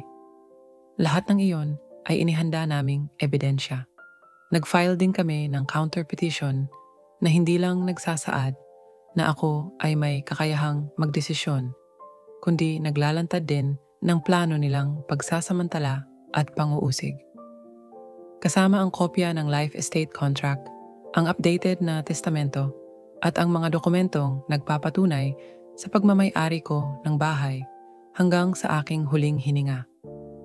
Makalipas ang ilang araw, dumating ang araw ng pagdinig. Sa courtroom, nakaupo si Ronald, si Mylene at si Attorney Lopez. Ang kanilang abogado ay nagtangkang ipaliwanag na ako raw ay hindi na nakapag-iisip ng tama at kailangan ng proteksyon. Ayon sa aming medical affidavit, sabi ng abogado nila, si Ginang Lorna Rodriguez ay nagpapakita ng senyales ng pagkalito, hindi makatwirang pagdedesisyon at may panganib na magbabagsak ng pinaghirapan ng kanyang pamilya. Tumayo si Attorney Bautista. Ikinagagalak kong sabihin sa korte na ang medical affidavit na kanilang ipinasa ay pinirmahan ng isang doktor na under investigation na sa Professional Regulation Commission dahil sa paggawa ng peking medical certificate sa ibang kaso. Nagkaguluhan ang korte. Si Mylene napapikit. Si Ronald namutla. Hindi pa tapos si Attorney Bautista. At higit sa lahat, dagdag niya, narito ang updated life estate contract na pirmado at notaryado hindi lamang ng kliyente ko, kundi pati ng yumaong si G. Arturo Rodriguez, ang orihinal na may-ari ng bahay. Nasa dokumentong ito ang malinaw na karapatan ni Ginang Lorna Rodriguez na manatili at magdesisyon sa kanyang tahanan habang siya'y nabubuhay. Anumang kasunduan na ginawa sa ilalim ng pamimilit ay automatikong walang bisa. Itinaas niya ang folder na may lamang ebidensya, CCTV recordings, sworn affidavits, at barangay certifications. Narito rin ang mga patunay ng panggigipit at pang-uusig na ginawa ng nagsampa ng petisyon, ang kanyang sariling anak at manugang. Tahimik ang buong silid, hindi makatingin sa akin si Ronald. Si Mylene, tila ba gustong tumayo at tumakbo palabas ng courtroom. Ang huwes, isang babaeng may katandaan din, tumingin sa akin. Ginang Rodriguez, wika niya. May nais ba kayong sabihin bago tayo maglabas ng desisyon? Tumayo ako. Ang tuhod ko ay nanginginig hindi sa takot, kundi sa bigat ng mga taon na nilakad ko upang makarating sa sandaling iyon. Nandito ako hindi para patunayan ang sarili ko, sabi ko. Ang bawat taon ng pagtatrabaho, pag-aalaga at pagtatayo ng bahay na iyon ang nagsasalita para sa akin. Ang bahay na pinaghirapan ko ng yumaong asawa ko ay hindi simpleng ari-arian. Isa itong alaala, isang pamana. At kung sa tingin nila na dahil matanda na, ako'y wala na akong halaga, nagkakamali sila. Dahil ang pag-ibig at dignidad ay hindi nawawala sa edad. Tahimik pa rin ang buong silid, kahit ang abogado nila ay hindi makakibo. Nang bumaba ako sa witness stand, alam ko, tapos na ang laban. Ilang minuto ang lumipas bago nagsalita ang huwes. Ayon sa mga ebidensyang iniharap at sa malinaw na nilalaman ng mga kontrata, pinawawalang bisa ng hukuman ang petisyon ng nagsampa. Si Ginang Lorna Rodriguez ay hindi lamang may buong kapasidad sa pagdedesisyon, kundi siya rin ay inapi at pinilit na sumunod sa kagustuhan ng kanyang anak at manugang. Ang korte ay maglalabas ng restraining order laban kina Ronald Rodriguez at Mylene Rodriguez upang pigilan silang lapitan o pakialaman si Ginang Rodriguez o ang kanyang ari-arian. Napahawak ako sa dibdib ko. Parang nahulog ang lahat ng bigat na ilang buwan kong dinala. Si Ronald ay napaupo. Si Mylene ay napaluha. Ngunit hindi iyon luha ng pagsisisi. Luha iyon ng pagkatalo. At sa wakas, naramdaman ko ang tunay na hustisya. Matapos ang desisyon ng hukuman, isang tahimik ngunit matinding pagbabago ang dumaloy sa buhay ko. Hindi na ako nakatanggap ng kahit anong pag-uusap mula kina Ronald at Mylene. Wala nang mga papeles na bigla na lang inilalatag sa mesa. Wala nang mga broker na bumabati sa akin sa sala na para bang bisita akong walang karapatan. Ngunit alam kong hindi pa tapos ang lahat. Ang katahimikan ay hindi palatandaan ng pagsuko sa panig nila. Isa itong taktika. Alam kong may iniisip silang bagong galaw. May natitira pa silang pag-asa. Siguro'y umaasa na baka sa awa, ako mismo ang magpapahintulot sa kanila. Ngunit hindi ako nagpadala. Pagkalipas ng 3 araw, ipinatawag ako ng abogado nila, si Attorney Lopez, para sa isang formal na pagpupulong. Isang huling pagtatangkaraw na ayusin ang lahat nang hindi na muling idadaan sa hukuman. Hindi ko tinanggihan. Alam kong ito ang pagkakataon upang buo kong ilantad ang aking lakas at ang aking desisyon. Hindi bilang ina na pinaglalaruan, kundi bilang babaeng hindi basta-basta matitinag. Ang pagpupulong ay itinakda sa isang maliit na function room ng munisipyo. Sa pagpasok ko ron, dala ko ang folder ng lahat ng dokumento. Life estate contract, desisyon ng korte, restraining order, at affidavit ng aking mga saksi. Suot ko ang asul na bestidang binili ko pa noong anibersaryo namin ni Arturo. Ang bestidang nagsisimbolo ng mga panahong ang aming pagmamahalan ay ang pundasyon ng lahat ng meron ako ngayon. Sa mesa, naroon si Ronald, si Mylene, si Attorney Lopez, at ang kanilang bagong abogado, isang batang lalaki na tila kabado pa. Sa gilid ko naman, si Attorney Bautista, kalmado ngunit matalim ang mga mata. Salamat po sa pagdalo, panimula ni Attorney Lopez. Tumango ako, ngunit hindi nagsalita. Narito po kami upang sana'y makabuo ng kompromiso, patuloy niya. Hindi na po namin pinipilit na ibenta ang bahay. Naiintindihan po namin ang desisyon ng korte.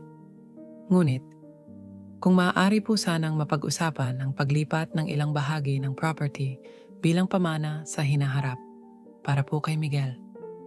Miguel, ang musmos na walang kamalay-malay sa mga kasalanang ginagawa ng kanyang mga magulang. Sa totoo lang, kung hindi dahil kay Miguel, baka matagal ko nang pinutol ang lahat ng ugnayan sa kanila. Para kay Miguel, tanong ko, tahimik ngunit malinaw. Opo, nanay, sabad ni Ronald. Hindi na po namin iniisip ang sarili namin para lang po sa apo ninyo. At ano ang kapalit? Tanong ko. Nagkatinginan sina Ronald at Mylene. Wala po, sagot ni Mylene. Pangako po, nanay, hindi na po namin kayo gagalawin. Hindi na po namin kukwestiyonin ang karapatan ninyo sa bahay habang kayo'y nabubuhay. Pinagmasdan ko sila. Kung ibang tao ang makakarinig, iisipin nilang tapat at dalisay ang kanilang hangarin. Ngunit ako, alam kong ang mga salitang iyon ay puno ng butas, ng panibagong patibong. Si Attorney Bautista ang nagsalita. May problema tayo dyan. Anong problema? Tanong ni Attorney Lopez. Walang tiwala ang kliyente ko sa mga kompromisong binibigkas lamang. Kung gusto niyong isulong ang usapang ito, kailangan nating dumaan sa tamang proseso. Isang bagong kontrata na nakasulat at notaryado na nagsasaad ng lahat ng inyong sinasabi ngayon. At bago iyon magkabisa, kailangang suriin ito ng korte. Nakita ko ang pag-aalinlangan sa mukha ni Mylene. Hindi nila inaasahan na hindi kami basta-basta papayag. Gano'n na lang po ba, nanay? Tanong ni Ronald. Ang boses ay puno ng hinanakit. Wala na ba kayong pagtingin sa amin? Nagpantig ang tenga ko. Pagtingin? Ronald, sabi ko, sa tuwing binabanggit mo ang tungkol sa pagtingin at respeto, parang nakakalimutan mo kung sino ang tunay na nagturo sa'yo ng mga salitang iyon. Ako ang nagpalaki sa'yo. Ako ang nagbigay ng tahanan. Ako ang nagbigay ng pag-aaruga hindi lamang sa'yo, kundi maging sa pamilya mong itinayo. Hindi ako ang nagkulang. Kayo ang nagkulang. Kaya huwag mong gamitin ang salitang pagtingin para pagbintangan akong walang puso. Tahimik ang buong silid. Tumayo si Attorney Bautista. Kung tapos na tayo, hindi namin nakikitang may pangangailangan pa para sa karagdagang usapan. Nakapagdesisyon na ang korte. At kung gusto ninyong ipilit pa ang anumang kompromiso, mangyaring ihain ito sa legal na paraan. Si Ronald namutla. Si Mylene napakagatlabi. Si Attorney Lopez mukhang napagtanto na ang lahat ng galaw nila ay wala ng saysay. Tumayo rin ako. Hindi ko kayo tinatanggal sa buhay ko para sa ikabubuti ko. Sabi ko, ang boses ay hindi na nanginginig. Tinatanggal ko kayo para sa ikabubuti ninyo. Dahil baka sa paglayo ninyo, matutunan ninyong hindi lahat ng bagay ay nabibili o naipapamana ng sapilitan. At sana, kung may natitirang pag-asa, maituro ninyo kay Miguel ang aral na iyon. Naglakad ako papalabas ng silid, dala ang folder na parang sandata ng isang sundalong hindi natalo. Sa bawat hakbang ko, naramdaman ko ang bigat na bumaba sa aking balikat. Hindi dahil sa tapos na ang lahat, kundi dahil alam kong nagsisimula na ang panibagong yugto ng aking buhay. Isang yugto na hindi na ako alipin ng takot o panggigipit. Pagdating ko sa labas, bumungad ang araw. Malamlam pa ngunit sapat na upang ipaalala sa akin na kahit ang pinakamadilim na gabi ay nagwawakas din. Sa mga sumunod na araw, matapos ang pagpupulong, tahimik ang paligid. Wala nang mga broker na dumarating. Wala na ring mga sulat mula sa kanilang abogado. Akala ko'y napagod na sila. O baka, sa wakas, tinanggap na nila ang desisyon ng korte. Ngunit ang katahimikan pala'y hindi laging senyales ng pagsuko. Minsan, iyon ay tila kalmadong dagat bago dumating ang pinakamatinding alon. Isang gabi, habang inaayos ko ang mga papeles sa baul, dumating si Miguel sa aking silid. Hawak niya ang isang maliit na papel. "Lola," sabi niya. "Kanina po, may nakita akong papel na nilagay ni Mommy sa ilalim ng mesa." Sabi niya, "Huwag kong sabihin kanino man." Kinuha ko ang papel. Isa iyong liham mula sa isang bagong broker. Nakalagay sa liham ang panibagong plano, ibebenta raw nila ang buong lote secretly at kukumbinsihin ang mga bagong buyer na madali namang mapapalipat ang titulo kung maaalis na ako. Lumakas ang tibok ng puso ko. Hindi pa rin sila sumusuko. Hindi pa rin sila natuto. Muling tinawagan ko si Attorney Bautista at kinabukasan, nagtungo kami sa Registry of Deeds. Doon, tiningnan namin ang record ng titulo. Walang bagong inscription, ibig sabihin, hindi pa nila naipasa ang anumang kasunduan. Ngunit ayon sa isa sa mga tagapagproseso, may nagpupursige raw magpasa ng bagong deed of sale gamit ang pekeng pirma ko. "Ganun ba?" Malamig kong tanong. "Oo po, Ginang Rodriguez. Mabuti na lang at may nakasaad na legal hold ang titulo ninyo. Hindi pwedeng galawin ng walang court approval." Ipinasa ko ang desisyon ng korte at ang restraining order. Ipinablotter din namin ang tangkang fraud sa barangay. Si Attorney Bautista ang nag-asikaso ng lahat. Habang pinaproseso niya ang mga papeles, tumayo ako sa gilid ng opisina at pinanood ang mga taong abala sa kani-kanilang trabaho. Naalala ko ang panahong ako'y katulad nila, abala, puno ng pag-asa. Hindi ko akalaing darating ang araw na ipaglalaban ko hindi lang ang lupa at bahay, kundi ang sariling dignidad. Kinagabihan, nagpaabot ng mensahe si Mylene, isang maiksi ngunit matalim na text. Kung ayaw mong makipagtulungan, huwag kang magtaka kung mawalan ka ng suporta sa pamilya. Hindi na ako nagulat. Sagot ko, ang suporta ay hindi pilit. At kung ang kapalit ng suporta ninyo ay ang aking karapatan, mas pipiliin kong mag-isa. Nagpatawag ng emergency meeting ang Homeowners Association kinabukasan.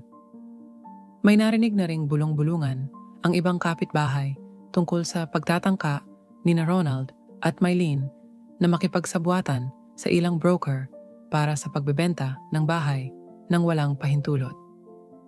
Sa pagpupulong, nagsalita ang presidente ng association. Aling Lorna, nalaman po naming may mga broker na nagpapakalat ng balitang ibebenta ang property ninyo. Gusto naming linawin ang inyong panig. Tumayo ako sa harap ng lahat. Bitbit ko ang folder ng mga dokumento. Hindi ko ibinebenta ang bahay, at kung may sino man sa inyo ang pinayuhan ni Ronald at Mylene tungkol sa pagbili, malinaw kong sinasabi na hindi sila may-ari. Ako ang may hawak ng lahat ng legal na dokumento. At kung may magtatangkang bumili, sila mismo ang mapapahamak sa batas. Tahimik ang buong bulwagan. Ang dating mga kapitbahay na nag-aakalang matanda na akong walang laban, ngayon nakatingin na may paggalang. Aling Lorna, sabi ng presidente, suportado po kayo ng homeowners. Huwag kayong mag-alala kung sino man ang magpupumilit, kami mismo ang maghahain ng reklamo. Sa wakas, hindi na ako nag-iisa. Ang komunidad mismo ay naging kakampi ko. Sa mga sumunod na araw, nag-iba ang ihip ng hangin. Ang broker na kumakausap kay Ronald ay nagpadala ng sulat ng pag-atras. Ayon sa sulat, hindi sila magpapatuloy dahil masyadong komplikado ang status ng titulo. Ngunit sa totoo lang, alam kong natakot sila sa posibilidad na madawit sa kasong kriminal. Si Ronald ay hindi na bumababa sa bahay. Si Mylene, bihira na ring makita. Ang dati nilang kumpiyansa ay napalitan ng katahimikan at pag-aalangan. Ramdam ko ang pagkaputol ng tali na minsang nagdurugtong sa amin bilang pamilya. Isang gabi, si Miguel ay lumapit sa akin habang ako'y nagbabasa sa sala. Lola, sabi niya, bakit hindi na kayo madalas kinakausap ni Daddy at Mommy? Pinilit kong ngumiti. May mga bagay na kailangang pagdaanan ng matatanda, anak. Pero hindi mo kailangang mag-alala. Hindi ka kasali doon. Niyakap niya ako. Gusto ko pong lagi kayong kasama. Hinaplos ko ang kanyang ulo. At hindi kita iiwan, Miguel. Ipinapangako ko. Sa araw na yon, habang nakaupo ako sa lumang silya ni Arturo sa beranda, ang silyang pinabalik ko na mula sa tambakan sa tulong ni Kapitan Luis, nalaman kong tapos na ang yugto ng panggigipit. Ang plano ni Ronald at Mylene ay tuluyan ng bumagsak. Hindi dahil sa galit o paghihigante, kundi dahil sa katotohanang hindi nila kayang baguhin. Ang hustisya ay laging papanig sa tama. At sa unang pagkakataon sa mahabang panahon, naramdaman ko ang hangin ng tagumpay. Hindi bilang isang panalo laban sa anak, kundi bilang panalo ng isang prinsipyo na hindi kailanman dapat tapakan. Matapos bumagsak ang kanilang mga plano at tuluyang matigil ang lahat ng pagtatangka nilang maagaw ang bahay, dumating ang katahimikan na matagal ko nang inaasam. Ngunit ang katahimikang ito'y hindi katulad ng dati. Hindi ito katahimikan ng panggigipit o pagbabanta. Isa itong katahimikan ng pagwawakas at bagong simula. Sa unang mga araw, si Ronald at si Mylene ay naging mga aninong gumagala sa loob ng bahay. Hindi ko alam kung nahihiya ba sila o nagagalit, ngunit wala na akong pakialam. Ang pag-uugali nila ay parang mga estranghero na hindi na bahagi ng buhay ko. Ang dating tawanan sa hapagkainan, ang mga kwento ng kanilang araw sa trabaho, lahat iyon ay naglaho. Ang natira na lamang ay mga yapak na nagmamadaling lumayo kapag naririnig nilang dumarating ako. Ngunit sa kabila ng lahat, hindi ako nagbunga ng galit. Ang galit ay parang apoy. Kapag pinabayaan mong lumaki, ikaw rin ang masusunog. Hindi ko gustong maubos ang huling bahagi ng aking buhay sa pagkamuhi. Kaya sa halip na manatili sa gitna ng bahay na puno ng alaala ng pagtataksil, pinili kong gumawa ng matapang na hakbang. Isang umaga, tinawagan ko si Attorney Bautista. "Attorney," sabi ko, "handa na akong ilipat ang bahay." "Ililipat?" tanong niya halatang nagulat. "Kanino?" "Sa foundation. Sa Arturo at Lorna Memorial Foundation for Elderly Care." "Sigurado ka ba, Aling Lorna? Hindi mo na kailangan. Panalo ka na." Hindi na ito usapin kung panalo o talo. Usapin ito ng paglaya. Sa parehong araw, nagtungo kami sa munisipyo. Doon, isinalaysay ko ang aking kahilingan. Ang legal team ni Attorney Bautista ay naghanda ng mga dokumento para sa irrevocable donation. Ang kabuuan ng lupa't bahay ay opisyal na ililipat sa foundation na ako mismo ang nagtayo, kung saan ang layunin ay magbigay ng tahanan at tulong sa mga matatanda na pinabayaan ng kanilang mga pamilya. Habang pinipirmahan ko ang dokumento, ramdam ko ang bigat ng aking desisyon. Hindi ko ipinagbili ang bahay. Hindi ko rin ito ibinigay sa sinuman sa pamilya ko. Sa halip, ibinigay ko ito sa mga taong higit na nangangailangan, sa mga taong tulad ko na minsang ninais lamang na mahalin at pahalagahan. Pagkatapos pirmahan ang mga papeles, nilapitan ako ni Attorney Bautista. "Isa kang kakaibang kliyente, Aling Lorna. Maraming tumatanda na pinipilit hawakan ang material na bagay hanggang sa huli. Pero ikaw, pinili mong palayain ang sarili mo."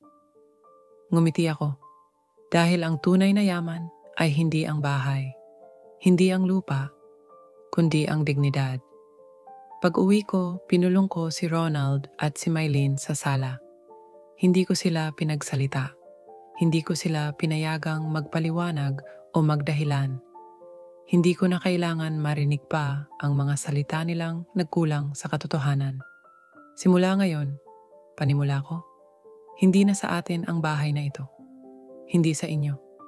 Hindi rin sa akin. Sa foundation na ito nakapangalan. Hindi ko kayo pinaalis dahil gusto ko kayong parusahan. Pinaalis ko kayo dahil gusto kong turuan kayong magtayo ng sarili ninyong buhay. Namutla si Ronald. Si Mylene napahawak sa dibdib. "Nanay, itigil mo na ang pagtawag sa akin ng nanay kung hindi mo kayang igalang ang ibig sabihin ng salitang iyon." Hindi sila nakasagot. Sa unang pagkakataon, nakita ko sa mukha nila hindi ang galit, kundi ang pagkalito at takot. Hindi dahil nawala ang bahay, kundi dahil nawala ang kontrol na matagal nilang inakalay, hawak nila. Binigyan ko sila ng 1 linggo upang makahanap ng malilipatan. Hindi ako naging malupit. Binigyan ko pa sila ng kaunting pera mula sa personal kong ipon upang hindi sila magsimulang muli nang walang kahit ano. Hindi ko ginawa yon para sa kanila kundi para kay Miguel, ang batang walang kasalanan sa kasakiman ng kanyang mga magulang. Sa huling araw ng kanilang pananatili, nilapitan ako ni Ronald. "Pasensya na nanay," mahinang sabi niya. "Nagkamali kami. Nabulag kami sa pera." Tumingin ako sa kanya. Sa mga mata niya, nakita ko ang batang minsang inakay ko nung siya'y natatakot sa dilim. Ngunit ngayon, hindi ko na kayang ibalik ang nakaraan. "Ang pera ay hindi masama, Ronald," sagot ko. "Pero kapag ginamit mo ito para yurakan ang ibang tao, doon ito nagiging lason." Hindi ako galit, pero hindi ko na rin kayang bumalik sa dati. Hindi lahat ng sugat ay kayang hilumin ng pagsisisi. Niyakap ko si Miguel sa huling pagkakataon bago sila umalis. "Magpakabait ka, anak," bulong ko. "At alalahanin mo, ang pagmamahal ay hindi ipinagpapalit sa yaman." Sa kanilang pag-alis, hindi ako umiyak. Hindi dahil hindi ako nasaktan, kundi dahil sa wakas, malaya na ako. Lumipas ang ilang araw, dinala ko ang aking mga gamit sa bagong tahanan, isang maliit na bahay sa loob ng compound ng foundation. Sa paligid ko ay mga matatandang gaya ko. Bawat isa'y may kani-kaniyang kwento ng pagtataksil, paglimos ng pagmamahal at sa huli ng tagumpay. Habang nakaupo ako sa lumang silya ni Arturo, muli kong tiningnan ang paligid. Hindi na ito ang bahay na itinayo naming mag-asawa, ngunit ito ang tahanang pinili ko ngayon. Isang tahanang puno ng pag-asa at dignidad. Arturo, bulong ko, tapos na ang laban. Napanatili ko ang ating pinaghirapan, hindi sa pamamagitan ng pagkakahawak, kundi sa pamamagitan ng pagbitaw. At sa liwanag ng dapit hapon, habang ang hangin ay malamig at mabango sa amoy ng bagong tanim na sampagita, naramdaman kong sa wakas, ako'y tunay ng malaya. Ang mga araw sa bagong tahanan ay dumaan ng payapa, parang mga alon na banayad na dumadampi sa pampang. Sa bawat umaga, ginising ako ng huni ng mga maya sa mga punong itinanim ng ibang residente. Sa bawat gabi, ang katahimikan ay hindi nadala ng pangamba, kundi ng kapanatagan. Hindi na ako nagigising sa ingay ng pagtatalo o sa pag-aalala kung anong bagong panlilinlang ang pinaplano ni Ronald at Mylene. Sa halip, gumigising ako sa pag-asang may bagong araw akong haharapin sa piling ng mga taong hindi naghahangad na agawin ang kung anumang meron ako. Sa unang linggo, inasikaso ko ang mga matatanda sa foundation. Karamihan sa kanila'y may kanya-kanyang kwento ng pag-iisa. Si Aling Pura, iniwan ng mga anak sa ospital matapos mabalitaan na hindi na siya makalakad. Si Mang Cesar, pinabayaan ng mga pamangkin na nagmamana ng kaniyang lupa.